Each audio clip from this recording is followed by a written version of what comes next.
If you guys were listening before, remember I was working on a brain book. I've been trying to figure out different ways to either fix or improve, rewire, whatever you want to call it, or even just deal with the symptoms from traumatic brain injuries, from blows to the head, from playing football, from fighting, from whatever it is, car accidents. It could be something minor, I've realized.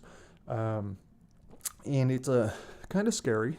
I've been knocked unconscious over 8 times. Who knows how many concussions I've had with high school football, college football, trying to fight, trying to box.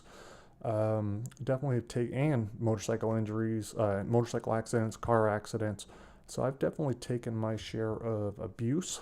And but while I was doing this, I was thinking, I was like, well, I'm not doing this book for me because I'm fine, and it is a worry. Early onset of dementia, Alzheimer's, all that kind of stuff that you have way higher risk if you are in combat sports, contact sports.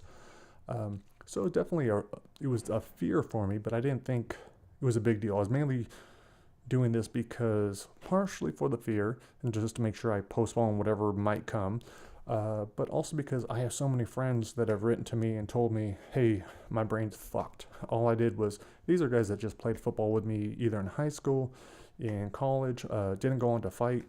And then I have tons of fighter friends that didn't even play football that are writing to me saying the same thing, saying that they're at their, they don't know what they're going to do. Some of them are very suicidal. A lot of them are dealing with incredibly negative effects. Um, so I'm part of a fighter study, professional fighter study at the Cleveland Clinic in Vegas. And every year you can go and they test fighters. I think they have like 600 or 700 fighters already that they're looking at. I interviewed the main doctor there, Dr. Bernick. Awesome guy. But after that meeting, I didn't really feel much better. I was like, okay, here are things that we can do to postpone or delay or whatever else. But once you have CTE, you're kind of screwed. You're going to be fucked. And so that wasn't very uplifting. But then I had a couple friends have me listen to Joe Rogan's podcast. I think it was 1056 with Dr. Mark Gordon. And he was talking about traumatic brain injuries and how if we get rid of inflammation in the brain, we can reverse all these negative effects. And so I was like, well, I'll go ahead and try it and just see what happens. I don't know if I even need it. I felt kind of foolish doing it.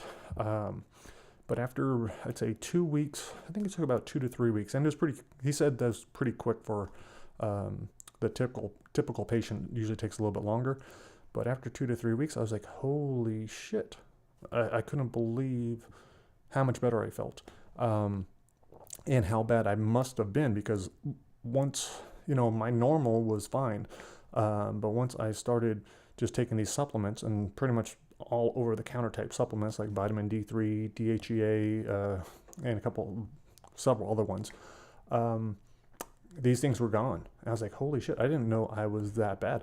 I didn't know I was that depressed. I didn't know I was that anxious. I didn't know I was that fucking irritable. I didn't know I was all these different things. And so it's made a world of difference, and it's been awesome. So I'm going to be interviewing him soon. I'm going to wait a little bit on that. I'm in no rush to write this brain book because I have all these other ones to do, and there's still several things I want to accomplish before I hit that. So I'm working on that while I'm working on my fiction. Ain't No Messiah. Here it is. Here's the cover. Don't have the actual book yet. Boom. Nice big cross. I love it. Fire cross. What more could you ask for?